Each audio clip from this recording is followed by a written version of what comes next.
kita nak rasa tauhid, mengesahkan Allah dengan penuh rasa cinta, mengabdikan diri kepada Allah dengan penuh rasa cinta, pertama kita kena bersihkan benda-benda yang kotor dalam hati kita ni. Ada lagi tak hasad? Ada lagi tak riak? Ada lagi tak sombong, takabur? Kena buang semua sekali. Ya, ada lagi tak rasa buruk sangka pada orang? Ada lagi tak rasa bangga diri, rasa hebat diri? Kalau masih lagi ada, tolong buat penyucian jiwa. Ya, carilah guru-guru, belajarlah ilmu tasawuf. Ya, ilmu penyucian jiwa daripada murabbi-murabbi mursyid. Ya, supaya itu. Kemudian bila mana jiwa kita dah orang panggil apa? Suci dan bersih daripada sifat tercela, kena lalui satu proses yang kedua, iaitu tahalli. Kita hiasi balik jiwa kita dengan sifat terpuji. Letak dalam hati ikhlas, ya, jujur, rendah diri, tawaduk dan sebagainya. Kena letak di situ.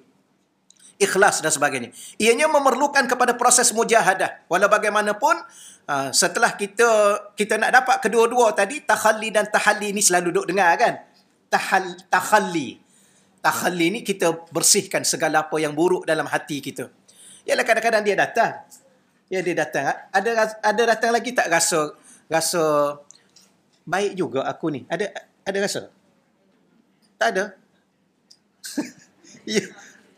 Dia kadang-kadang orang ni dia rasa berbeza. Kadang-kadang dia rasa dia baik, kadang-kadang dia rasa hebat.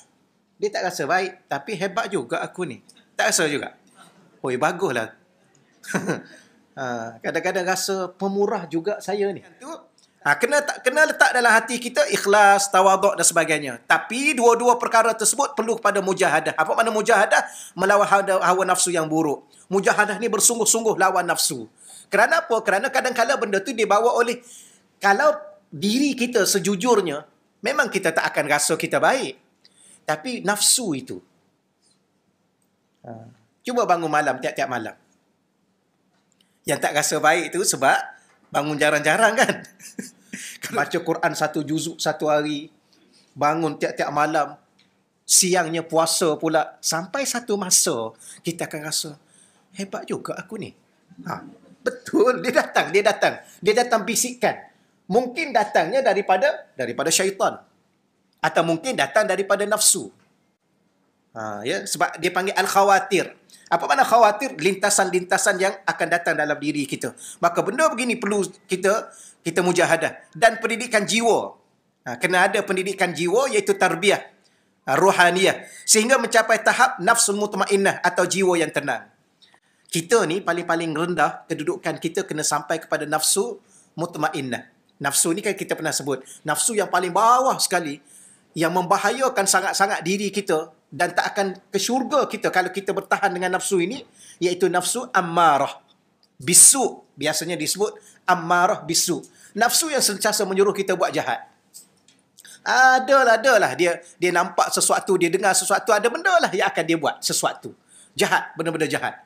Kemudian nafsu tahap yang kedua, bawa diri kita, ya, kalau kita dah belajar, dah faham, dia panggil nafsu lawamah.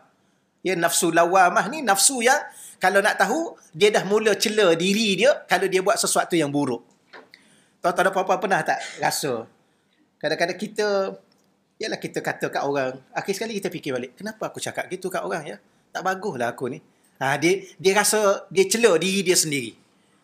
Bila mana dia dah mula mencela diri dia sendiri terhadap sesuatu keburukan yang dia buat, itu nafsu dia dah naik tahap kedua. Dinamakan lawamah. Nafsu tahap ketiga lagi, dah lama-lama begitu, dia dah tak suka dah buat benda buruk, bahkan dia rasa tak selesa dah, bahkan dia marah-marah pada diri dia sendiri. Ya, kenapa aku mengumpat, ya? Apa masalah aku, ya? Kenapa aku duk buat dosa lagi, ya? Dia dah mula rasa tu lawamah. Dah naik tahap kedua. Itu pun tak cukup selamat untuk kita masuk syurga. Kemudian dia naik tahap mulhimah ataupun mulhamah. Boleh baca dua. Baca mulhimah pun boleh, mulhamah pun boleh. Iaitu dia dah mula mendapat ilham-ilham yang baik-baik. Ya, sentiasa datang dalam hati dia nak buat benda baik. Ya, yang tu. Kemudian naik tahap yang ni lah. Dia mencapai tahap yang keempat ni, nafsul mutmainnah. Dia dah tenang dengan keadaan-keadaan perintah-perintah Allah, dah rasa seronok dengan belajar, rasa seronok dengan bangun malam, rasa tenang bila mana dia buat baik. Dan dia tidak ada lagi kecenderungan untuk buat benda-benda jahat, benda-benda buruk. Ya, jarang sangat dah terlintas ya dalam hati dia, ni dia dah mula tenang. Maka nafsu inilah bermulanya dia akan menjadi ahli syurga Allah. Doalah tuan-tuan dan puan-puan, doa, ya Allah, Engkau jadikanlah nafsu aku adalah nafsul mutmainnah, ya Allah. Harap pada aku, ya Allah, dah umur 60 dah, ya Allah. Ya, kejap mutmainnah, kejap tak mutmainnah. Ya ke? Dah tenang dah sekarang ni. Tenang, orang cakap apa kat kita pun relax.